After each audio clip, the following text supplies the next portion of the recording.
Before the desert gives you silence, it gives you this. A mountain split open by human will.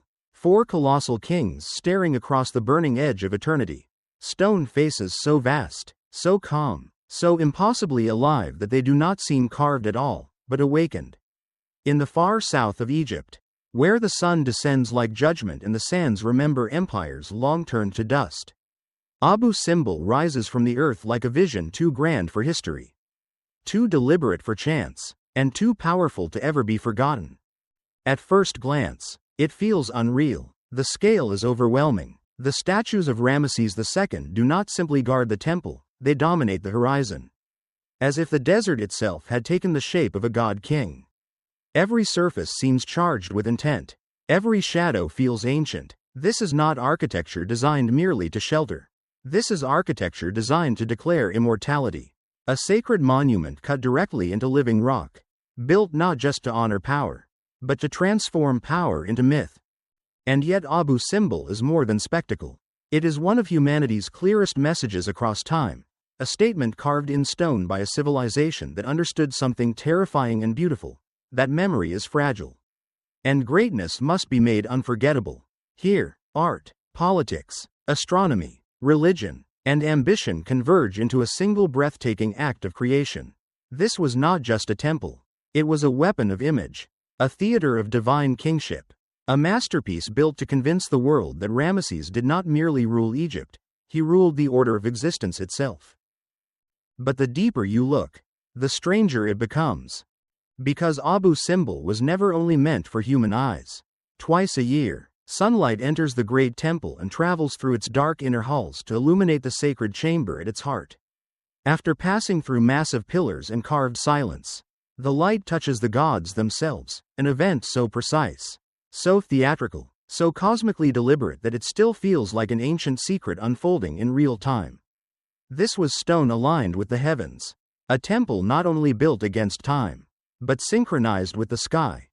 And then comes the greater mystery, the one that makes Abu Simbel feel almost impossible. How does a civilization over 3,000 years ago carve a mountain into symmetry, symbolism, and celestial precision on this scale?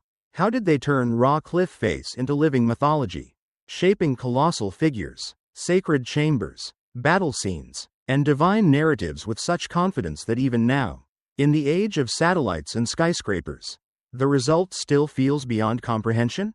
Abu Simbel is proof that the ancient world was not primitive. It was visionary, it dreamed in monuments. But its greatest chapter did not end in antiquity.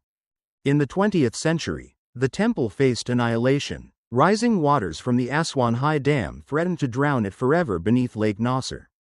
And so the modern world was forced into a confrontation with the genius of the Ancient One. Engineers, archaeologists, and dreamers from many nations undertook something almost unthinkable. They cut the mountain temple into massive blocks, moved it piece by piece, and reassembled it on higher ground, saving not just a monument, but a fragment of human destiny. Abu Simbel became something even rarer than an ancient wonder. It became a miracle twice born. That is what makes this place so powerful. Abu Simbel is not just the story of a pharaoh. It is the story of humanity refusing to let greatness vanish. It is the meeting point of ancient ambition and modern devotion, where one civilization built for eternity and another fought to preserve it. In its stone, we see pride. In its rescue, we see reverence. In its survival, we see ourselves. Because Abu Simbel does not stand merely as a temple. It stands as a challenge. A challenge to our assumptions about the past. A challenge to our sense of scale. A challenge to the idea that time always wins. In the end, long after names fade, borders fall, and civilizations are swallowed by sand, Abu Simbel remains, watching, waiting, radiant beneath the desert sun like a monument not only to history, but to the terrifying, beautiful permanence of human ambition.